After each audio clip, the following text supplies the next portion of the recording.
Fi Zilalil Quran, karya Asy-Syahid Said Qutb, diterjemah bahasakan oleh Datuk Yusof Zaki.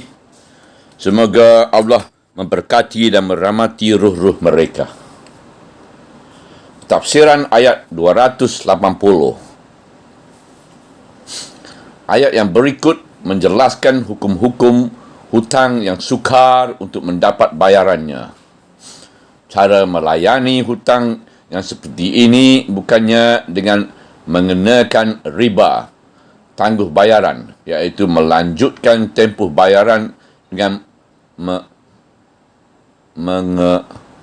mengenakan bayaran yang lebih, tetapi dengan melanjutkan tempoh bayaran sehingga kepada waktu kelapangan membayarnya, di samping menggalakkan kepada amalan mensedekahkan hutang itu kepada mereka yang ingin mendapat kebajikan yang lebih sempurna. Hukum-hukum yang sukar mendapatkan bayaran. Bismillahirrahmanirrahim. Dan jika orang yang berhutang itu dalam kesempitan, berilah tempoh sehingga ia berada dalam kelapangan. Tetapi kesanggupan kamu mensedekahkan hutang itu adalah lebih baik bagi kamu jika kamu mengetahui. Ayat 280. Itulah toleransi yang murah hati yang dibawa oleh Islam kepada umat manusia. Itulah naungan yang teduh yang memberi perlindungan kepada golongan manusia yang letih lesu di bawah pancaran matahari tengah hari, nafsu tamak, bakhil dan rakus. Itulah bayangan rahmat pada si pemberi hutang, kepada si yang berhutang, dan kepada masyarakat yang melindungi mereka semua. Kita memang sedar bahawa kata-kata ini tidak memberi apa-apa erti kepada akal manusia yang hidup di bawah panas matahari jahiliah dan kebendaan sekarang ini. Kecapan harum manis dari kata-kata ini tidak dirasa apa-apa di dalam hati mereka yang telah keras membatu, itu terutama hati golongan pemakan riba yang buas, sama ada mereka terdiri dari individu-individu yang berasingan di curug-curug negeri. Mereka duduk bersimpuh, menjilat-jilat bibir menunggu mangsa-mangsanya yang terdiri dari insan-insan yang menderita akibat dilanda berbagai-bagai kesusahan. Mereka amat memerlukan wang untuk membeli makanan, pakaian dan ubat-ubatan, atau pada setengah-setengah ketika untuk perbelanjaan mengkebumikan keluarga mereka yang telah meninggal dunia. Tetapi malangnya di dunia yang tamak dan bakil ini, mereka tidak dapat menemui orang-orang yang sanggup menghulurkan pertolongan yang ikhlas kepada mereka. Oleh itu, mereka terpaksa meminta pertolongan di sarang-sarang pemakan-pemakan riba yang buas itu, dan pergi menyerahkan diri kepada perangkap-perangkap mereka kerana terlalu memerlukan wang. Sama ada mereka terdiri dari individu-individu yang seperti ini atau mereka berada dalam bentuk institusi-institusi keuangan dan bank-bank ribawi. Mereka sama saja.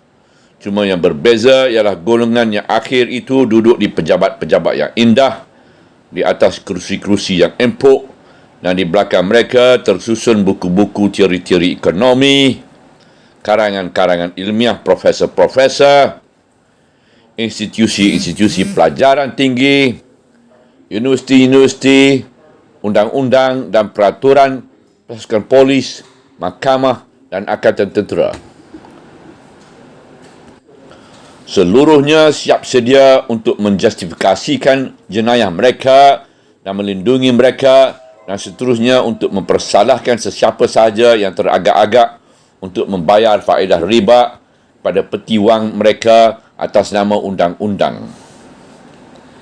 Kita memang tahu bahawa kata-kata ini tidak sampai ke dalam hati mereka, tapi kita yakin itulah kata-kata yang sebenar. Malah kita percaya bahawa kebahagiaan umat manusia adalah bergantung kepada kesanggupan mereka mendengar dan mengamalkan kata-kata ini. Bismillahirrahmanirrahim. Dan jika orang yang berhutang itu dalam kesempitan, berilah tempoh sehingga ia berada dalam kelapangan. Tetapi kesanggupan kamu mensedekahkan hutang itu adalah lebih baik bagi kamu jika kamu mengetahui. Ayat 280. Orang yang picik di dalam Islam tidak boleh diburu dan ditindas oleh tuan punya hutang atau oleh undang-undang dan mahkamah-mahkamah. Malah ia diberi tempoh sehingga ia senang. Di samping di samping itu masyarakat Islam tidak membiarkan orang picik ini menanggung hutang. Kerana itu Islam menyeru tuan punya hutang supaya mensedekahkan saja hutangnya. Jika ia membuat kebajikan itu dengan sukarela, maka itulah yang lebih baik untuk dirinya di samping lebih baik untuk si berhutang dan lebih baik untuk masyarakat umumnya dan untuk kehidupan mereka yang saling bertakaful andainya dia mengetahui bahawa Allah mengetahui tentang hakikat ini. Hal yang demikian kerana tujuan dari penghapusan riba itu akan hilang sebahagian besar darinya jika pemberi hutang akan terus menekan si berhutang itu. Sedangkan dia seorang yang picik yang tidak mampu membayar. Di sini datanglah perintah dalam bentuk andaian dan jawapan supaya menunggu sehingga dia senang dan mampu membayar, dan di samping itu Allah menggalakkan supaya mensedekahkan sahaja semua hutang itu atau sebahagian darinya apabila si berhutang itu dalam kepicikan untuk menjelaskannya. Si berhutang yang picik berhak menerima zakat. Tetapi di sana ada ayat-ayat yang lain yang memberi kepada si berhutang yang kepicikan itu hak mendapat habuan dan bahagian-bahagian zakat untuk menjelaskan hutangnya dan melapangkan kehidupannya. Bismillahirrahmanirrahim. Sesungguhnya sedekah-sedekah zakat itu hanya untuk orang-orang fakir dan orang-orang miskin dan orang-orang yang berhutang. Surah Al-Taubah ayat 60.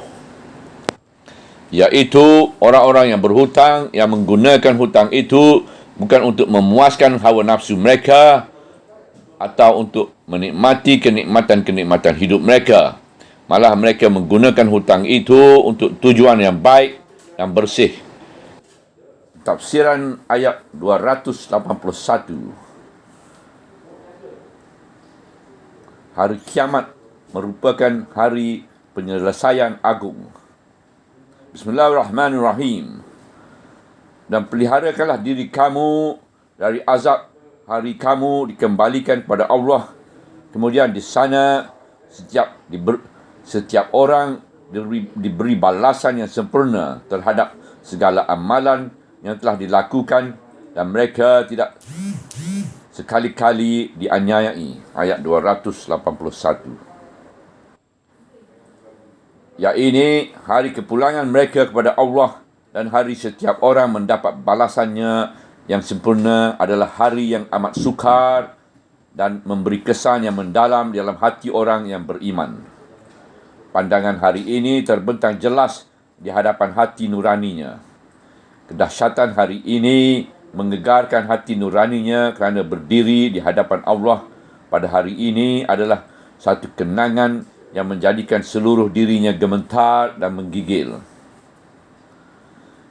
Kenyataan ini sesuai dengan suasana muamalat, suasana mengambil dan memberi, suasana kerja dan ganjaran. Itulah hari penyelesaian agung untuk seluruh amalan yang telah lepas, dan itulah hari yang pengadilan terakhir terhadap seluruh kes yang telah lalu di antara semua orang yang terlibat di dalamnya. Alangkah wajarnya bagi hati yang mukmin merasa takut dan menjauhinya. Takwa itulah pengawal yang berjaga di pedalaman hati nurani ia telah ditugas oleh Islam mengawal di sana, dan hati manusia tidak dapat melarikan diri darinya kerana dia mengawal di pendalaman hati itu sendiri. Itulah Islam, suatu sistem yang kuat, sabar, lemah lembut dan tegak dalam realiti bumi. Itulah rahmat Allah pada umat manusia, dan itulah penghormatan ilahi pada manusia. Itulah kebajikan yang dihindari oleh manusia dan dihalangi darinya oleh musuh-musuh Allah dan musuh-musuh manusia. Subhanallah, walhamdulillah, wala ilaha illallah, wallahu akbar, wala hawla wala quwata illa billah al-aliyyil azim, wala hawla wala quwata illa billah al-aliyyil azim, wala hawla wala quwata illa billah al-aliyyil azim.